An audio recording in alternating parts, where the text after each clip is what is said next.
RRB যেই প্রশ্নপত্র নিয়ে এই ভিডিওতে আলোচনা করব। চলো শুরু করা যাক।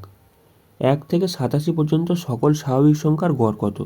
সেক্ষেত্রে স্বাভাবিক সংখ্যার গড় বার করতে হলে প্রথম সংখ্যা আর লাস্ট সংখ্যা দুটোকে যোগ করে আমাকে 2 দিয়ে ভাগ করতে হবে। সেক্ষেত্রে আমাদের এখানে স্বাভাবিক সংখ্যার গড় পেয়ে যাব। সেক্ষেত্রে দেখো এখানে কি চলে আসছে, এখানে 88 ডিভাইড বাই 2, সেক্ষেত্রে 44। তাহলে এখানে অপশান 1 কারেক্ট অ্যান্সার। এখানে বলেছে এ মানে ভাগ। আচ্ছা এখানে দেখো 13, ডি মানে কি বলেছে, বিয়োগ। আচ্ছা এখানে 32, সি মানে বলেছে কি, এখানে যোগ বলেছে, যোগ 36, বি মানে বলেছে তোমার গুণ। তারপর এখানে 49, এ মানে বলেছে তোমার ভাগ, তারপর এখানে আবার 49। সেক্ষেত্রে এটাকে সলভ করলে 49 ভাজিত 49 মানে 1 চলে আসছে, মানে আলটিমেটলি 36 থাকছে, তাই তো। আচ্ছা এখানে 36 থেকে যদি আমি 32 বিয়োগ করি কত পড়ে থাকবে, 4 পড়ে থাকবে। আর এই 4টা বেসিক্যালি এর সাথে যোগ হবে 13-র সাথে, সেক্ষেত্রে কত হয়ে যাচ্ছে, 17। তাহলে এখানে অপশান 3 কারেক্ট অ্যান্সার। সঙ্গীতা এবং হেমলতা এই অনুপাতে একটি ব্যবসায় বিনিয়োগ করে। যদি মোট এত টাকা লাভ হয় তাহলে সঙ্গীতা এবং হেমলতার পার্থক্য কত? এখানে বেসিক্যালি 1 আর 3 দুটো যোগ করলে কত, 4। 4-এর ভ্যালু কত বলেছে, 2568। আর জিজ্ঞাসা করেছে তাদের মধ্যে পার্থক্য কত। 1 আর 3-এর মধ্যে পার্থক্য কত, 2-এর পার্থক্য। তাহলে 2-এর ভ্যালুটা আমাকে জিজ্ঞাসা করেছে। যদি কাটাকাটি হয় সেক্ষেত্রে দেখো 2 দুগুণে 4, 2 দিয়ে কাটলে এখানে 12 দুগুণে 24, 8 দুগুণে 16, 4 দুগুণে 8। তাহলে এইটাই অ্যান্সার। এখানে দেখো অপশন 4-এ আছে। খ্রিস্টীয় 8ম শতাব্দীতে রাষ্ট্রকূট বংশের রাজধানী ছিল মান্যখেদ। রাষ্ট্রকূট বংশের রাজধানী ছিল মান্যখেদ। তাপমাত্রা একই থাকলে একটি বৈদ্যুতিক বর্তনীতে একটি প্রদত্ত ধাতব তারের প্রান্ত জুড়ে বিভব পার্থক্য যদি ভি হয়, বেসিক্যালি কারেন্ট ফ্লো রেটটা বিভব পার্থক্যের সাথে সমানুপাতি। এটা হচ্ছে ওহমের সূত্র। নিম্নলিখিত কোন ক্ষেত্রে সুপ্রিম কোর্ট উল্লেখ করেছে যে ভারতীয় সংবিধানের অনুচ্ছেদ 21 আর্টিকেল 21 এর অধীনে প্রাথমিক শিক্ষার মৌলিক অধিকার হলো জীবনের অধিকার? এটা হচ্ছে উন্নি কিষাণ বনাম অন্ধ্রপ্রদেশ রাজ্য। সংযোজন বিক্রিয়াকে এইভাবে লেখা যেতে পারে, সংযোজন বিক্রিয়া মানে দুটো জিনিস জুড়ে যাচ্ছে, সেক্ষেত্রে এবিসি জুড়ে কত হয়ে যাচ্ছে, এবিসি হয়ে যাচ্ছে। Option 2 correct answer. 25 degree Celsius তাপমাত্রায় বিশুদ্ধ জলের পিএইচের মান কত? সেটা হচ্ছে 7। ধরা যাক একটা কাগজের সমতলে একটা পরিবাহী রাখা আছে, যার মধ্য দিয়ে তড়িৎ নিচ থেকে ওপরের দিকে প্রবাহিত হচ্ছে। পরিবাহীর বাম দিকে চৌম্বক ক্ষেত্রগুলির দিক কী হবে? কাগজের সমতলে লম্বভাবে অবস্থিত বাইরের দিকে যাবে। এখানে অপশান 3 কারেক্ট অ্যান্সার। এখানে একটা ব্লাড রিলেশনের অঙ্ক দিয়েছে। এল হলো কে এর ভাই, এখানে এল হয়ে যাচ্ছে কে এর ভাই। এখানে কিন্তু কে এর জেন্ডার ক্লিয়ার নেই। তবে বলেছে কিউ আবার এন এর সঙ্গে বিবাহিত, কিউ আবার এন এর সাথে বিবাহিত। এই সাইডে ধরো কিউ আছে, এই সাইডে এন এর সাথে বিবাহিত হয়েছে, কিন্তু এখানে কোনো জেন্ডার ক্লিয়ার নেই। তবে বলেছে জেড হলো এল এর মা, জেড হলো এল এর মা। আমি ছেলেদেরকে স্কোয়ার করছি আর মেয়েদেরকে গোল করছি। তবে বলেছে এন হলো জেড এর মেয়ে, এন হলো জেড এর মেয়ে। তাহলে এখানে বেসিক্যালি এন হয়ে যাচ্ছে জেড এর মেয়ে, মানে এপারে এন আছে, ঠিক আছে, এটা হচ্ছে মেয়ে। তারপর বলেছে পি হলো কে এর স্ত্রী, পি হলো কে এর স্ত্রী। আচ্ছা কে এর স্ত্রী, এখানে কী হয়ে যাচ্ছে, পি। এটা যদি মহিলা হয় তাহলে কেটা কী হচ্ছে, ছেলে হয়ে যাচ্ছে। আচ্ছা এখানে এনটা এখানে দেখতে পাচ্ছ, এখানে এটা মেয়ে হয়ে গেছে, তাহলে কিন্তু কিউটা কী হয়ে যাচ্ছে, এখানে ছেলে হয়ে যাচ্ছে। তারপর বলেছে কিউ এর সঙ্গে কে কীভাবে সম্পর্কিত? কিউ এর সাথে কে, কিউ এর সাথে কে দেখে বুঝতে পারছো এখানে কী হবে, বোনের স্বামী। বেসিক্যালি কি এরা 3জন ভাই বোন, এরা 3জন ভাই বোন, বেসিক্যালি এন হয়ে যাচ্ছে বোন, বোনের স্বামী হয়ে যাচ্ছে। এখানে তোমার অপশান 1 কারেক্ট অ্যান্সার। একটি ওয়াশিং মেশিনের দাম একটা টিভির দামের তুলনায় 40% কম। যদি ওয়াশিং মেশিনের দাম 64% বেড়ে যায় এবং টিভির দাম 20% কমে যায়, তাহলে 5টা ওয়াশিং মেশিন এবং 7টা টিভির মোট কিরূপ পরিবর্তন হবে? এখানে ওয়াশিং মেশিন আছে আর টিভি আছে। কি বলেছে, একটা ওয়াশিং মেশিনের দাম একটা টিভির দামের তুলনায় 40% কম। এখানে টিভির দামটা যদি আমি 100 টাকা ধরে নিই, তাহলে ওয়াশিং মেশিনের দাম কত যাচ্ছে? 40% কম হয়ে যাচ্ছে এখানে 60 টাকা। এটা হচ্ছে বেসিক্যালি ওয়াশিং মেশিনের দাম। এখানে বলেছে যদি ওয়াশিং মেশিনের দাম 64% বেড়ে যায়, তাহলে আগে তো 60 টাকা ছিল, আর এটা নিজের থেকেই 100%। আমি যদি এই 60-এর 164% করে নিই, সেক্ষেত্রে পরবর্তীকালের দামটা আমি পেয়ে যাব। আমাকে কী করতে হতো? 64% এক্সট্রা বার করে আমাকে এই 60-এর সাথে যোগ করতে হতো। আমি কী করেছি? ডাইরেক্ট 164% বার করে নিয়েছি। আর টিভির দাম বলেছে এখানে 20% কমে গেছে, তাহলে 100 থেকে যদি আমি 20% কমিয়ে দিই, সেক্ষেত্রে কত যাচ্ছে? 80। এটা হয়ে যাচ্ছে পরবর্তীকালে টিভির দাম। এখানে কি বলেছে? বলেছে তাহলে 5টা ওয়াশিং মেশিন এবং 7টা টিভির দামে কীরূপ পরিবর্তন হবে। সেক্ষেত্রে 5টা ওয়াশিং মেশিন বলেছে, সেক্ষেত্রে আমি ওয়াশিং মেশিনের সাথে 5 গুণ করে দিচ্ছি, দুপারি বেসিক্যালি 5 গুণ করে দিচ্ছি। আর এখানে টিভির দাম বলেছে কি 7টা টিভির কথা, ঠিক আছে? এখানে 7 দিয়ে গুণ করে দিচ্ছি, এখানেও 7 দিয়ে গুণ করে দিচ্ছি। সেক্ষেত্রে এই দুটোকে আমাকে যোগ করতে হবে। দেখে বুঝতে পারছো, এগুলোকে আমাকে যোগ করতে হবে। যোগ করার পরে তাহলে আমরা বেসিক্যালি আগের দামটা পাবো আর পরের দামটা পাবো। সেক্ষেত্রে আমরা বেসিক্যালি বার করতে পারবো কত কী ডিফারেন্স আছে। বুঝতে পারছো? পার্সেন্টেজটা আমরা বার করতে পারবো। তাহলে ওপরেরটাকে আমি যদি যোগ করি, 5 6 30, মানে 300 হয়ে যাচ্ছে। এখানে 700 হয়ে যাচ্ছে।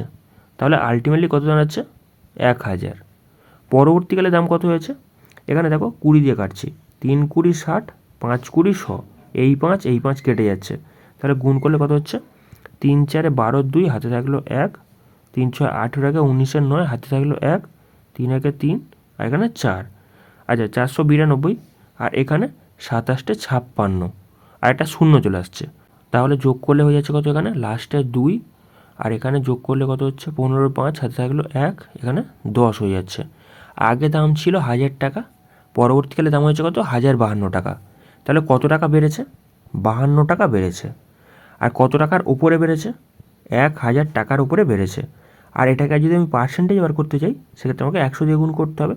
সেক্ষেত্রে দেখো এই দুখানা শূন্য, এই দুখানা শূন্য কেটে যাচ্ছে। সেক্ষেত্রে 5.2% এখানে বৃদ্ধি হয়েছে। বুঝতে পারছো? এখানে তোমার অপশান 2 কারেক্ট অ্যান্সার। আরও একটা স্কোয়ার করতে দিয়েছি 3টে সংখ্যার। সেক্ষেত্রে A square plus B square plus C square plus 2ab plus 2bc plus 2ca, এইটা কোথায় আছে? দেখো অপশান 2-এর মধ্যে আছে। বাদ বাকি যেখানে যেখানে ফল্ট আছে সেগুলো তোমরা মার্ক করতেই পারো, কোনো অসুবিধা নেই। এখানে দেখো 106 এসি, সেক্ষেত্রে 106টা হচ্ছে না, কারণটা কি? এখানে বেসিক্যালি কত? 6 8 48, 48 গুণে কত হবে? 96 হবে। বুঝতেই পারছো, এটা তাহলে আউট হয়ে গেল। তারপর এখানে দেখো, এখানে 75 বিসি দিয়েছে। 75 বিসি হবে না কেন এখানে? কারণ কি এর মধ্যে 2 আছে, এটা তো 75 আসতেই পারে না। বুঝতে পারছো? তাহলে এটা আউট হয়ে যাচ্ছে। আচ্ছা তারপর এখানে দেখো কি আছে, এখানে বেসিক্যালি 64 এবি দিয়েছে। সেক্ষেত্রে এখানে কত হচ্ছে? কত হচ্ছে? 5 6 30, 30 দুগুণে 60 এবি হবে। সেক্ষেত্রে তোমার এইটা আউট হয়ে যাচ্ছে। তাহলে এখানে অপশান 2 কারেক্ট অ্যান্সার। যদি 3টি আসবাবের গড় দাম এত এবং তাদের অনুপাত এত হয়, তাহলে সবচেয়ে সস্তা আসবাবটির দাম কত? এখানে বেসিক্যালি গড় দাম কত বলেছে? এত, 16845।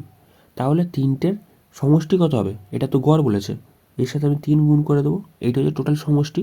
আর এইটার ভ্যালু কত বলে দিয়েছে এখানে? এই 3টের যোগফল কত হয়ে যাচ্ছে এখানে তোমার? আর 7 দুগুণে 14, 15, 15 ভ্যালু এইটা বলে দিয়েছে। আর জিজ্ঞাসা করছে সব থেকে সস্তাটার দাম কত। সেক্ষেত্রে সস্তা কত আছে? এখানে বেসিক্যালি 3, 3-এর ভ্যালুটা আমাকে বার করতে বলেছে। সেক্ষেত্রে যদি কাটাকাটি করি, এখানে দেখো 3 দিয়ে কাটছে, 3 5 15, 5 দিয়ে কাটছি, 5 3 15, 5 3 15, 3 4 মানে 5 6 30, 5 লং 45। গুণ করলে কত যাচ্ছে? এখানে 3 9 27, 7, হাতে থাকলো 2। সেক্ষেত্রে 3 6 18, 2 20 0, হাতে থাকলো তোমার 2। তারপর এখানে 3 3 9 10 11, 1, হাতে থাকলো 1, 3 3 9 1 10। তাহলে এইটাই অ্যান্সার। এটা দেখো কোথায় আছে? অপশান 4-এ। এখানে basically A plus B plus C এর ফর্মুলা বারবার আসছে। ওই ফর্মুলা একই, A square plus B square plus C square plus 2ab plus 2bc plus 2ca।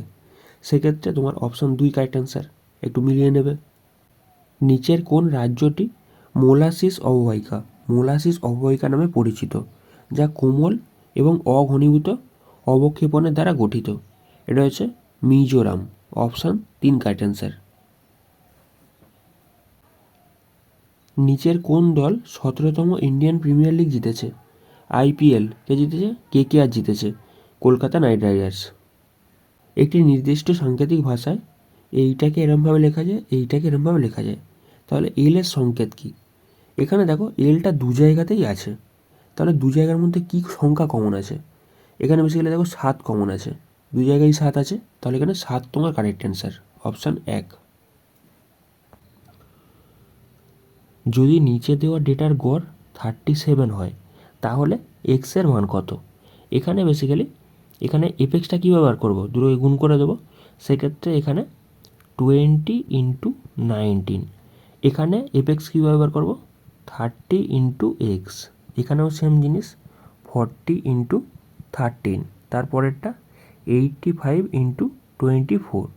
সেক্ষেত্রে এখানে গড়টা কত বলেছে? 37। সেক্ষেত্রে যদি আমি সবকটাকে যোগ করি, ধরো আমি সবকটাকে যোগ করছি, সেক্ষেত্রে গড়টা বলেছে 37। আর তাহলে আমি যদি এফটাকে যোগ করি সেক্ষেত্রে 19 + x + 13 + 24। আচ্ছা, যদি আমি সবকটাকে যোগ করি এখানে কত হচ্ছে? লাস্টে 9, এখানে তোমার 12, এখানে 16 6। আচ্ছা, যোগ করলে 16 6 হাতে থাকলো 1। আচ্ছা, এখানে 5 হয়ে যাচ্ছে প্লাস এক্সও আছে কিন্তু এর মধ্যে, ঠিক আছে? সেক্ষেত্রে জাস্ট তোমাকে এক্সের ভ্যালুটা বার করতে হবে, আর কিছুই না। এই ইকুয়েশান থেকে শুধু জাস্ট এক্সের ভ্যালুটা তুমি বার করো। আচ্ছা, যদি আমি গুণটাকে করি সেক্ষেত্রে দেখো এখানে 19 দুগুণে 38, আর এখানে 0 চলে আসছে। এখানে দেখো 4 13 52, আর এখানে 0 চলে আসছে। আচ্ছা, এখানে দেখো এটাকে গুণ করলে কত হচ্ছে? 4 5 20, 0 হাতে থাকলো 2, 4 8 32, 10 42, 2 44, 4 হাতে থাকলো 4, 8 দুগুণে 16, 16 4 কত হচ্ছে? 20। সেক্ষেত্রে এইটা হয়ে যাচ্ছে, তাহলে 2040। যদি যোগ করি লাস্টে 0, এখানে 14 4 হাতে থাকলো 1, সেক্ষেত্রে 9, আর এখানে 2। আচ্ছা, এখানে দেখো এইবারে এইটাকে সলভ করলে 37 × এইটা, আর এখানে 37x, মানে 37 × 56, আর এখানে প্লাস 37x। আচ্ছা, এই গুণটাকে করলে কত হচ্ছে? এখানে 7 6 7 42, 2 হাতে থাকলো 4। আচ্ছা, তারপর এখানে 3 6 18, 5 7 35, 18, আর এখানে তোমার 35, মানে তোমার কত যাচ্ছে? তোমার 45 55 53, আর এখানে 4 কত যাচ্ছে? 53 4, এখানে 57 7 হাতে থাকলো 5, 3 5 15, আর 5 20। আচ্ছা, এইটাকে জাস্ট এখানে বিয়োগ করতে হবে, বুঝতে পারছো? এখানে 20 72 বিয়োগ করেছি, লাস্টে 8 চলে আসছে, হাতে থাকলো 1, সেক্ষেত্রে 6, আর এখানে বেসিক্যালি কত হচ্ছে? 8। তাহলে এখানে বেসিক্যালি 30x আছে, এই 30xটা ডান দিকে যাবে, তাহলে এখানে 7x পড়ে আছে, আর বাঁ দিকে পড়ে আছে এইটা, ঠিক আছে? তাহলে যদি 7 দিয়ে কেটে দিই সেক্ষেত্রে 7 1 7, 7 2 14, 4 7 28, তাহলে 124 তোমার কারেক্ট অ্যান্সার। কিছুই না, এই জাস্ট ইকুয়েশানটাকে সলভ করে নেবে, তোমাদের অ্যান্সার চলে আসবে। এখানে অপশান 1 কারেক্ট অ্যান্সার। একটি দণ্ডচুম্বকের চারপাশে চৌম্বক ক্ষেত্রে রেখাগুলি কী উপস্থাপন করে? এটা চৌম্বক ক্ষেত্রের অভিমুখ এবং প্রাবল্য। অপশান 4। একজন শিক্ষার্থী 6টি বিষয়ে গড়ে এত নম্বর পেয়েছে। 3টি বিষয়ে পুনর্মূল্যায়ন করার পর তাদের নম্বর এত থেকে এত, এত থেকে এত এবং এত থেকে এততে পরিবর্তিত হয়েছে। বাকি বিষয়গুলিতে গড় নম্বর, এখানে নম্বর অপরিবর্তিত রয়েছে, তাহলে নতুন গড় কত হবে? এখানে বেসিক্যালি কত বেড়েছে? 75 থেকে 89 হয়েছে, মানে টোটাল কত বেড়েছে? এখানে এখানে কত বেড়েছে? 14 বেড়েছে। তারপরেরটা দেখো, এখানে 82 থেকে 90 হয়েছে, কত বেড়েছে? এখানেও 8 বেড়েছে। 80 থেকে 88 হয়েছে, কত বেড়েছে? 8 বেড়েছে। মানে টোটাল কত বেড়েছে? টোটাল নাম্বার কত বেড়েছে? এখানে বেসিক্যালি 20 0 হাতে থাকলো 2, মানে এখানে 30। টোটাল এই 30 নাম্বার বেশি হয়েছে। আর এই 30 নাম্বার টোটাল যে বেড়েছে, এই 30 নাম্বারটা 6 জনের মধ্যে ভাগ হয়ে গেছে, তাহলে এটাকে 6 দিয়ে ভাগ করে দিচ্ছি। সেক্ষেত্রে কত চলে আসছে? 5 6 30। তাহলে গড় নাম্বার যদি 94 হয়, প্রত্যেকের 5 করে গড় বেড়েছে, তাহলে 94 সাথে 5 যোগ করে দেবো, সেক্ষেত্রে 99 তোমার কারেক্ট অ্যান্সার, অপশান 2। এখানে কিছু লেটার সিরিজ দিয়েছে, ও মানে কত 15, 8 1, তারপরে 13 6 25, 11 4 23, তারপর এখানে 9 2, এখানে তোমার 21, মানে 2 করে কমেছে, তাই তো, সব জায়গায় 2 করে কমছে, তার এখানে 7 হবে, এখানে তোমার জেড হবে, বুঝতে পারছো, 26 হবে। আচ্ছা, তারপর এখানে কত হয়ে যাচ্ছে, 19 হয়ে যাচ্ছে। আচ্ছা, 7 মানে কি হচ্ছে জি জেড, আর এখানে এস মানে 19, সেক্ষেত্রে এইটাই তোমার অ্যান্সার, এটা দেখো অপশন 4-এ আছে। জারণ বিজারণ যুগপৎ বিক্রিয়ায় বিজারণকে কিভাবে ব্যাখ্যা করা হয়? বিজারণ বেসিক্যালি হাইড্রোজেনের সংযোজনকে বিজারণ বলা হয়, এখানে অপশন 4 কারেক্ট অ্যান্সার। LKMNOP কেন্দ্রের দিকে মুখ করে একটা বৃত্তাকার টেবিলের চারপাশে বসে আছে। টোটাল এখানে 6 জন কেন্দ্রের দিকে মুখ করে বসে আছে, 1 2 3 4 5 6। কি বলেছে? এল বসে ও এর ডান দিকে চতুর্থ অবস্থানে। এখানে বেসিক্যালি এল বসেছে ও এর ডান দিকে চতুর্থ অবস্থানে, তাহলে ও এর ডান দিকে 1 2 3 4, তাহলে এখানে এল বসেছে। এম বসে এল এর বাম দিকে দ্বিতীয় স্থানে, এম বসে এল এর বাম দিকে দ্বিতীয় স্থানে, তাহলে এইখানে এম বসেছে। এন আবার এম এর পাশে ঠিক বসে না, এন কোথায় বসে তাহলে? এন তাহলে এইখানে বসে, এই দুটো জায়গায় খালি আছে, এখানে তার মানে এন বসছে। তাহলে যে কে বসে এন এর ডান দিকে দ্বিতীয় স্থানে, কে বসে এন এর ডান দিকে দ্বিতীয় স্থানে। এন এর বাম দিক থেকে গণনা করা হলে, এনে যদি বাম দিক থেকে গণনা করা হয়, পি এবং এন এর মাঝখানে কতজন বসে আছে? পি এবং এন, এখানে বেসিক্যালি পি বসে আছে, একটা খালি জায়গা, পি আর এন এদের মাঝখানে কতজন আছে? একজন বসে আছে, সেক্ষেত্রে তোমার অপশান 2 কারেক্ট অ্যান্সার, এখানে 1 আছে। যদি একটি নির্দিষ্ট অর্থরাশির ওপর দ্বিতীয় বছরে অর্জিত সুদ এত টাকা হয় এবং বার্ষিক 10% সরল হয়, তাহলে ধনরাশির পরিমাণ কত? এখানে বেসিক্যালি আমি প্রিন্সিপালটা ধরে নিচ্ছি 100 টাকা, এখানে 10% সুদ দিচ্ছে, তাহলে প্রথম বছর কত? 10 টাকা সুদ দিয়েছে, তার পরের বছর বেসিক্যালি কী হবে? আবার 10 টাকা সুদ দেবে, কিন্তু এই 10 টাকার ওপরেও সুদ দেবে, কম্পাউন্ড ইন্টারেস্ট, বুঝতে পারছো? সেক্ষেত্রে 10 টাকার 10% কত যাচ্ছে? 1 টাকা। আর এখানে বেসিক্যালি কী বলেছে? দ্বিতীয় বছরে অর্জিত সুদ এত টাকা, দ্বিতীয় বছরে কত টাকা সুদ হয়েছে? 11 টাকা সুদ হয়েছে, প্রথম বছর 10 টাকা, তার পরের বছর এখানে 11 টাকা সুদ এসছে। এই 11-র ভ্যালু কত বলে দিয়েছে? 11-র ভ্যালু বলে দিয়েছে তোমার 9911, আর জিজ্ঞাসা করেছে এখানে মূলধনের পরিমাণ কত, সেক্ষেত্রে ধনরাশির পরিমাণটা কত হবে? 100 হবে, 100 ধরেছিলাম, সেক্ষেত্রে জাস্ট 100-র ভ্যালুটা তোমাকে বার করে নিতে হবে। আচ্ছা, যদি 11 দিয়ে কাটি, সেক্ষেত্রে 9 11 99, দুটো সংখ্যা লাভার জন্য একটা শূন্য চলে আসছে, এখানে 11 একে 11, তাহলে এখানে 90100, এইটাই তোমার অ্যান্সার, এটা দেখো কোথায় আছে? অপশান 1-এ। ওজোন স্তরের ক্ষয় কেন মানুষের জন্য উদ্বেগজনক? কারণ এটি আমাদের ক্ষতিকর বিকিরণ থেকে রক্ষা করে, এখানে অপশান 4 কারেক্ট অ্যান্সার।